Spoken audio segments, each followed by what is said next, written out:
Afternoon? Afternoon! Meron ba mga first time? Yes! Yung tipong first time, yung hindi na alam bakit sila nandito, meron ba? Mga first time po kayo, ma'am? Yan. Ilang taon na po kayo, ma'am? 19. Kayo, sir, first time din. Kayo, sir, first time din. Alright, so since marami mga first time, of course, excited ako masyado. Then, actually, first time ko din eh. First time ko magsalita, kaya medyo pinakabahan ako.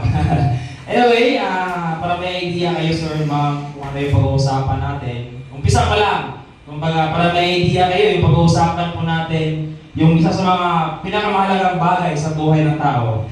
Ano ba yung isa sa mga pinakamahalagang bagay sa buhay natin? Ano yun? Pera? Yan.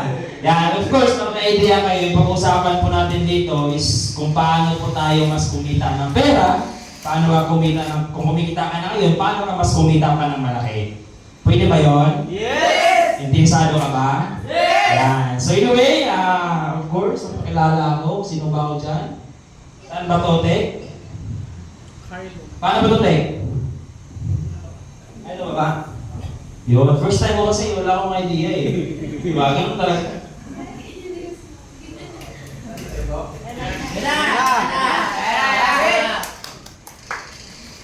Yun! So, by the way, my name is Carlo Matos. K-12 graduate, dati po. Anong graduate po kayo or student? Student. Okay. Kayo, sir, student po kayo or nagtatrabaho na? Tapos na. Yan. So, anyway, K-12 graduate lang po ako and then natry ko din po magtrabaho. Marami na pong beses akong sumubok sa iba't ibang trabaho. Way ibang pandemic pa lang po habang nag-aaral, nagtatrabaho na po kasi modular that time. Yan. Ako po ay... Yun. Ano ba ito? Yun. So, ito po ako natin nung nasa probinsya po ako nag-aaral. Anyway, yung province ko po kasi sa Masbate. Yan. Bisaya po ako. Meron ba mga Bisaya dito? Na? Yan. So, Bisaya po ako. Ang province ko po ay sa Masbate. Ayan. So, ito po ako. Ayan. Ito. Sobrang ano talaga. Kasi sa probinsya, sobrang itim mo. Sindugyon mo talaga ito. Nag-iinit eh. Yan. So, yan yung time nung nakapag-graduate tayo ng senior high school. Then, hindi ko din talaga na-imagine na makapag-college kasi mahirap din yung buhay sa probinsya. Diba? Alam mo naman yun eh, sa province. So, medyo magastos yung college. So, in short, after ko mag-graduate na K-12, yan. Yun. Pumunta po ako ng Cavite kasi since nandun po lahat ng kamag-anak namin, doon po ako nakipagsapalaran. Kaya nag-apply po ako ng trabaho. Ang dami. Pandemic pa lang, naging construction worker ako eh, di ba? Kasi mahirap mag-apply nun eh. Yan, so nagsimula ako, naging construction worker, nakatry ako sa factory. Yan, ng trabaho. So baka may mga factory worker din dito. Yun, sumasahod kami dati, 400 buwan lang. 400 buwan kasi minimum wage, 400 buwan that time, yung isang araw. So, sobrang late talaga. Ito naman yung time, kaya ng mga first timer dito. Yan, ako naman po, nakita ko tong ganitong opportunity or ganitong pagkakataon sa online. Nag-how lang din ako, pero pinapunta ako dito. Pinapunta ka, guys, sa inyo, naging first timer kayo. Pinapunta rin po ako dito. Ito po yung, yan. Nakita mo yan, no? Yan, ito yan. Yan yung picture na yan. Yan, pinapunta rin po ako dito. Ito po ako nung time na yun. Pagdating ko kasi dito, maraming pera, nagpipicturean sila. Nagpipicturean din ako. Pero ito talaga yung pinakaunang santa ko, legit. Pinakaunang santa ko dito sa Tarusa. Galing ako ng Cavite. Pumunta ako ng Santa Rosa kasi pupuntahin daw dito. Pumunta ako ng SM, doon ako sinundo ng SM. Hindi ko alam to dito eh. Yan, so ito yung first time ko gawin to kasi sumubok na lang din ako kasi wala ding mangyayari kasi ang liit talaga ng sahod. Then, naintindihan ko yung negosyo na ipapaliwanag sa inyo mamaya. Ginawa ko lang siya kasi wala namang mawawala. Di ba? Walang wala na nga eh, di ba? Yun. So, yan. Tuloy-tuloy ko. Ito, legit. Ito yung kakastart na namin. Gagi talaga, makikita mo yung sobrang alam yun. Nandito pa yung mga nandito pa yung mga kasama ko eh. Yan, yan yung sinimula namin yung business. Di ba? Kung mapansin nyo kanina, may nag-upload sa inyo ng tao sa offline. Ganyan kami na nag-start. Kasi nagtatry lang din kami ba. So makikita mo, ano talaga, Kumbaga from the bottom talaga yung kasi na mga dugyot talaga eh. Di naman naman yun kung saan na kumakain eh, sa tabi-tabi lang. So in short, from zero talaga. Yan, hindi po ako talaga nag-start dito na may pera. Hindi po ako nagsimula dito na may savings, alam mo yun, may mayaman na pamilya. Hindi po ganun, kumbaga zero talaga, kasi walang-wala talaga nung nag-start. Kaya kung right now, nandito ka, huwag ka munang masyadong mag-overthink kung masyadong kabahan. Para sabihin mo, wala akong pera eh, baka na yung pag-uusapan dyan. Huwag ka munang mag-alala. Tama? Kasi nung first time ko nga, wala din akong kapera-pera, pamasahe lang. Yan, pamasahe lang ng uban, galing Cavite, papunta dito. Yun, so ginawa ko yung business, in short. First time ko na income dito, ayan. Ginawa ko yung business sa online. Okay, first time ko and first time in my life na makapag-try, makapag-GK. Diba? Yan, baliw ako that time, hindi naman kalakihan. Yan, nakinita ko po, first time ko na kinita dito, ginawa ko yung business. Ayan, kumita po ako ng 7,800 GK po natin. Yan, first time ko din po yung makapag-GK. Yan, hanggang ngayon yung GK na yan, nandun pa rin po. Kumbaga, kinip ko eh, kasi first time ko yun, di ba? Yun, so tinuloy-tuloy natin kasi na-prove ko na legit talaga, pwede kang kumita hanggang sa tinuloy-tuloy, hanggang sa na-award natin sa community na 100K club, ibig sabihin po, kahit na rin yung 100,000. Okay? So, since na kumita tayo, mas nakakasalo ang ginanahan, tinuloy-tuloy yung business. Okay? Ano ba to? Alright, so mas kinalingan ko po masyado, sinipagan ko po masyado. Kasi, alam mo yun, yung parang dati, problema mo talaga yung pera eh. Tapos nung nagkaroon ako ng pagkakataon na mayroong oportunidad o mayroong pagkakakitaan na pwede talagang ibigay yung income na gusto mo, sabi ko ito na yun. Okay? So ang ginawa ko, sinipagan ko na sa company kasi namin meron kaming ganito na mga pa-promos. Then, ang good thing dito, pag na-hit mo yung mga promo na yan, pag na-recognize ka, isa lang po ibig sabihin nun, kumikita ka ng maganda. Tama? Okay, so sipat lang po talaga. Kasi wala naman wala naman akong mga experience eh. Dugyot nga kanina mag-start eh, di ba? So, yun. Tuloy-tuloy lang hanggang sa dumating yung time. 6 days pa lang po, kinikita ko na 45,000. 6 days pa lang. Ganun siya matinindi. Alam mo yun, parang kung hindi ako nagkakamali, sahod po ito ng manager eh. Tama? And hanggang ngayon po, hindi ko pa rin po naisip kung ano yung pwedeng bagay o pwedeng trabaho o oportunidad sa labas na pwedeng magbigay sa akin ng ganito kalaking income base doon kung ano yung natapos ko. Di ba wala naman akong degree, di ba? Hindi ako nakapag-college. Saan ako natapos? Public school. Di ba? So, hindi ko na-imagine kung ano yung oportunidad o trabaho sa labas na pwede kong gawin para magbigay ng ganito kalaking income. Tama? Tinuloy-tuloy, 1 week income, 50,000, pwede na? Yes! Siguro hindi na masama para sa dami sumasahod ng 15,000. Diba? Hindi na siguro masama, no? Yun, so, yun, tinuloy-tuloy natin. Dito po, pinakamalaking kinita ko po sa loob ng isang buwan is 80,000. Sobrang nabaliw sa tao. Diba? Almost 6 months ko itong pagkatrabawan dati nung nagtatrabaho pa ako ng empleyado, 15,000 per month. Almost 6 months ko po siya pagtatrabahuan, kinita ko siya in just 1 month. Pwede na. Pwede na! Yan! And yes, of course, kumita mo din po tayo ng 39,951 nung last month po, January. Okay, so ang maganda kasi dito guys, wala kaming trabaho, nasa bahay lang kami madalas, then wala kaming bus. Pag bumabagyo, hindi naman kailangan lumusob sa bagyo, nasa bahay ka lang, work from home, di ba? Minsan nga lang yung mga ganitong event, minsan lang yung lumalabas, di ba? Siguro once a week, or minsan nga, twice a month lang. So more online talaga kami, then sobrang saya lang kasi yung kinikita ng iba sa labas, yung iba kinikita ng mga magagandang may trabaho sa labas, kinikita ko. Naging silver executive ako sa company dahil tinuloy-tuloy ko. And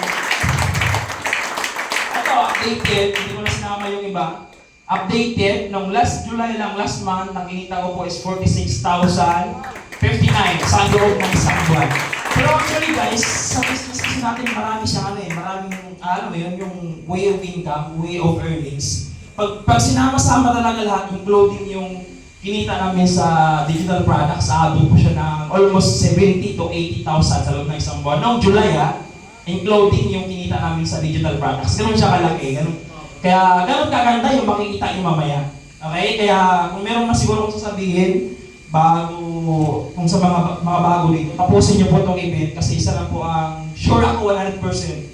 Hindi po masasayang yung oras nyo. Okay?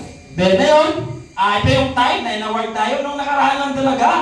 Yan, yung anniversary ng company namin. 19 years anniversary, kaka-istiro lang po that time.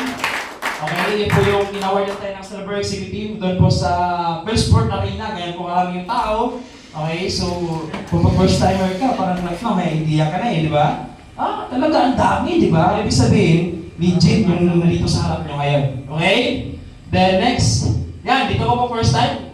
Nag-upgrade ako ng gadget kasi dati sa probinsya, yung cellphone ko doon, unit. Ano yun, cherry mobile, yung tanggal-tanggal yung battery kasi ang hirap din. Ang hirap yung 2002, laki-laki na nga di ba? Alala ko dati, nag-aaral ako kasi malayo yung school namin. Kumuha ako ng motor, nagpakuha ko sa papa ko ng motor, Rosie. Tama? Yung Rosie, monthly yun, nag-ulog ka monthly, 1.5, 1 buwan. Ito malupit. Totoo talaga na mahirap yung buhay mo sa probinsya. Bakit? 1.5 na lang buwan, nahatak pa. Di ba? Alam mo yun? Rosie, sabot-sabot na kayo na, 5 months na walang hulog Di ba? Tinatak na talaga yun. So, ganun siya kalupit.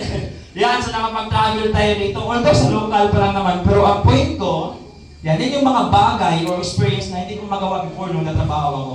Bakit? Ang bakanting oras ko, linggo lang Tama? Then, sabi kasi ng lola ko, para daw umangat sa buhay, kailangan sipagan. So, yung oras ko, inuubos ko sa overtime. Tama? Aalis ako ng bahay, madilim pa, uuwi ako, madilim na. Di ba? So, wala ka ng time mo, matulog na lang. Diba? Yan, nakapag-Baguio kami, first time ko talaga niya, lamig pala dyan. Pumunta kami ng Benguet, akala ko di malamig Hindi ako nag-jacket So, pumunta kami dun sa high speed. Putik, ang lamig pala. Hindi ako nag-jacket, wala akong dalang jacket, ang lamig pala dun. Yan, tuloy-tuloy lang. Yan, yun po yung mga travel namin.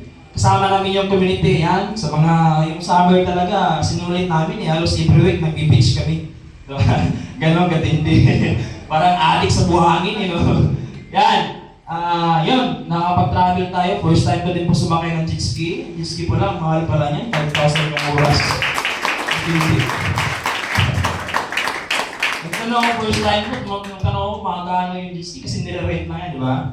Hindi po lang yan, kailangan 5,000 din para maka-jet ski ka. Yun, so since sa first time ko, sinubukan ko na lang, di ba? Ganun katindi, ganun pag may mga extra kayo, di ba? Kasi minsan kaya naman parang nadibitin ka sa experience mo sa buhay kasi ito wala talagang panggastos di ba?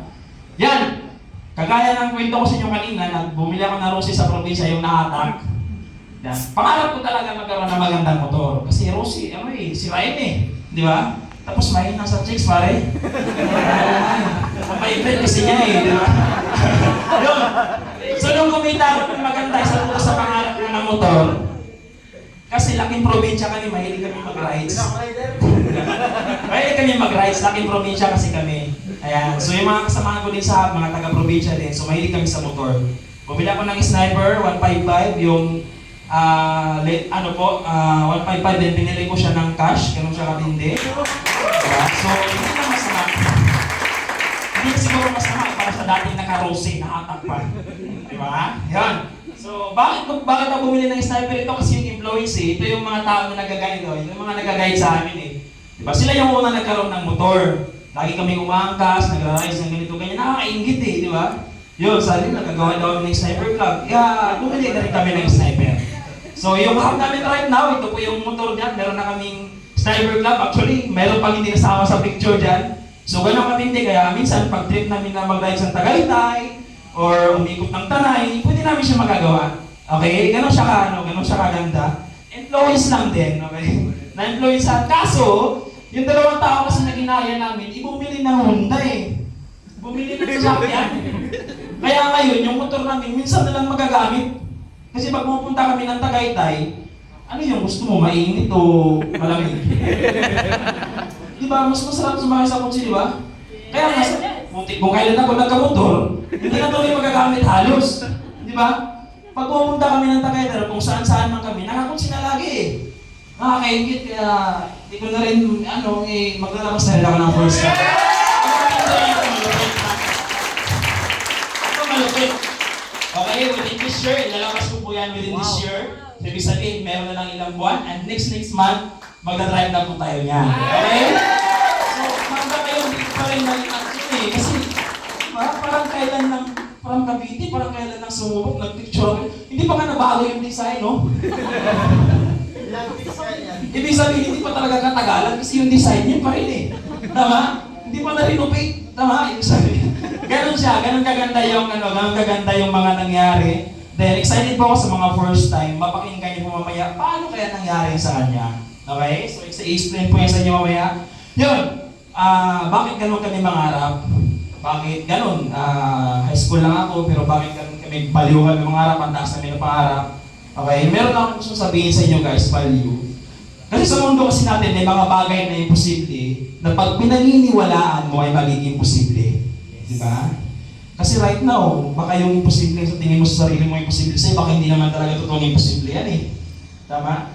Kasi sino mag-aakala na magkakaroon ng isang barko, ay magkakaroon ng isang bakal na lumilipad? I'm talking about aeroplano. Di ba? Di ba napaka-imposible, pero bakit nangyari? Sino mag-aakala mayroong isang bakal na lulutang sa dagat? I'm talking about barko.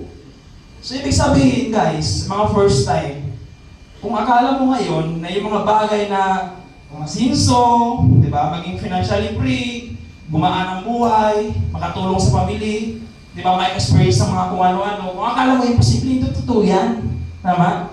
Dahil alam ko, sigurado ako, maraming mga bagay ngayon na akala mo imposible, na magiging, nakaramihan dyan magiging posible. Okay? Marami dyan, maniwala ka.